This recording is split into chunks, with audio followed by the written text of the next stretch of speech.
भरधाव हायवा ट्रकच्या धडकेत पोलीस भरतीची तयारी करीत असलेल्या एका 22 वर्षीय तरुणीचा जागीच मृत्यू झाला, तर 2 जण गंभीर जखमी झाले आहेत। ही घटना सोमवारी सायंकाळी 5 वाजताच्या दरम्यान चंद्रपूर शहरातील तुकुम भागात घडली। सानिका कुमरे असे मृत विद्यार्थिनीचे नाव आहे। नंदा उंबरकर, काजल आत्राम असे जखमींची नावे आहेत। या हायवा ट्रकने रस्त्यावर उभ्या असलेल्या दुचाकी वाहनांना धडक दिल्याने वाहनाचे मोठे नुकसान झाले आहे। अपघातस्थळी नागरिकांनी धाव घेतल्याने काही वेळ परिसरातील वाहतूक खोळंबली होती। पोलिसांचे पथक घटनास्थळी दाखल होऊन वाहतूक सुरळीत केली।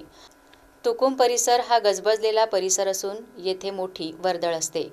सोमवारी सायंकाळी 5 वाजताच्या सुमारास हायवा ट्रकचा चालक तुकुम परिसरातून जात असताना चालकाला भोवळ आल्याने त्याचे नियंत्रण सुटले आणि ट्रकने रस्त्यालगत उभ्या असलेल्या दुचाकीसह ऑटोला चिरडले।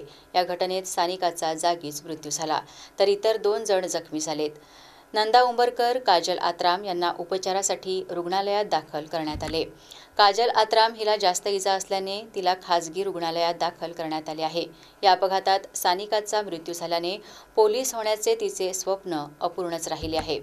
या अपघाताने चंद्रपुरातील वाहतूक व्यवस्थेचे वाभाडे निघाले आहेत। अपघात झालेल्या मार्गावरच वाहतूक पोलीस नियंत्रक कार्यालय असून लागूनच पोलीस ग्राउंड पोलिसांच्या सदनिका आहेत।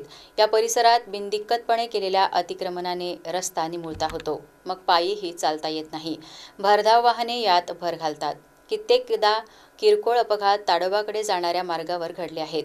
रस्त्यांवर ठिकठिकाणी होणाऱ्या अतिक्रमणाकडे पोलीस आणि मनपा प्रशासनाचे पूर्णतः दुर्लक्ष झाले आहे।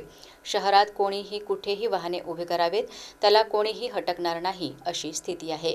सोमवारी तुकुम परिसरातील झालेल्या या अपघातामुळे पोलीस आणि मनपा प्रशासनाचे डोळे आता तरी उघडतील काय, असा प्रश्न नागरिकांकडून विचारला जात आहे।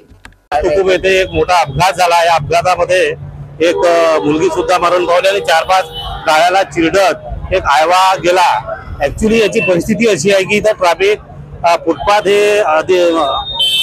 अतिक्रमण झाल्याने ट्रॅफिक ही मधातल्या रोड पर्यंत आली। त्याच्यामुळे त्यानंतर आपल्याला अपघात हे थांबवायचं असेल तर इथं आपल्याला फुटपाथ हे क्लिअर करावं लागेल आणि ट्रॅफिकचा बंदोबस्त करावा लागेल।